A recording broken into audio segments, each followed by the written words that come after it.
எப்பேற்பட்ட கொடுமையான வெயிலையும் மீறி அன்று வாக்குச்சாவடிகளுக்கு சென்று மாம்பழம் சின்னத்தில் வாக்களித்து என்னை வெற்றி பெற செய்த அனைத்து நல்ல உள்ளங்களுக்கும் என் மனமார்ந்த நன்றியை என்று நான் தெரிவித்துக் கொள்கின்றேன். இந்த வெற்றி பெற்று தருமபுரி மாவட்டத்திற்கு நிறைய நல்லது செய்ய வேண்டும் என்பதற்காக தான் நம்ம இங்க போட்டி போட்டு வெற்றி பெற்றோம். எத்தனையோ நல்ல விஷயங்கள் தருமபுரி மாவட்டத்திற்கு பாட்டாளி மக்கள் கட்சி செய்திருக்கிறது. இருந்தாலும் அந்த தண்ணீர் பிரச்சனைக்கு முக்கிய தீர்வு காண வேண்டும்.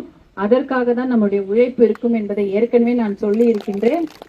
அதே போல வேலை வாய்ப்பு பிரச்சனை, நம்முடைய பிள்ளைகளுக்கு நல்ல வேலை வாய்ப்பு சிப்காட் பகுதி இருக்கிறது, அங்க வேலை வாய்ப்பை உருவாக்கி அவர்களுக்கு நல்ல வேலையை நம்ம இளைஞர்களுக்கும் படித்த இளம்பெண்களுக்கும் வேலை வாய்ப்பை உருவாக்கி தருவதுதான் வேலை. அந்த வேலையும் கண்டிப்பாக நான் இதை அன்னைக்கே நான் ஆரம்பிச்சுட்டேன்.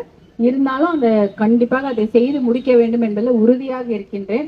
அதே சமயம் நம்முடைய மாவட்டத்தில் நிலவக்கூடிய போதை பிரச்சனை, மது ஒழிப்பு பிரச்சனை போன்றவற்றை கண்டிப்பாக அதெல்லாம் சரி செய்து பெண்கள் வாழ்க்கையில ஒரு நல்ல மறுமலர்ச்சியை மாற்றத்தை உண்டு பண்ண வேண்டும்.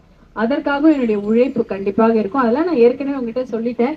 நான் சட்டமன்ற உறுப்பினராக நான் வெற்றி பெற்றேன் என்பதை விட தருமபுரி மக்கள் வெற்றி பெற வேண்டும் என்பதுதான் என்னுடைய நோக்கம். நீங்கெல்லாம் வெற்றி பெற்று நீங்கெல்லாம் சந்தோஷமா இருந்தாதான் அது வெற்றி. இப்ப வெற்றின்றது இது ஒரு முதல் படிதான்.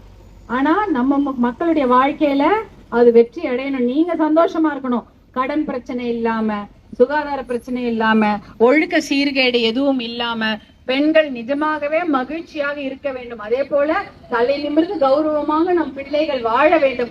அதற்காக அப்படி நீங்க வெற்றி பெற வைக்க வேண்டும் என்பதுதான் என்னுடைய வேலை.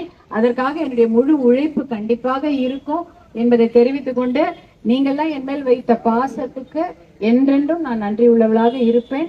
தருமபுரி மாவட்டத்திற்கான அந்த வாக்குறுதிகளை நிறைவேற்ற நான் முழு மனதோடு 200% பாடுபடுவேன் என்று கூறிக்கொண்டு, இன்னொரு முறை உங்கள் அனைவரிடம் என்னுடைய மனமார்ந்த நன்றிகளை, கோடானு கோடி நன்றிகளை தெரிவித்து விடைபெறுகிறேன். நன்றி, வணக்கம். நன்றி.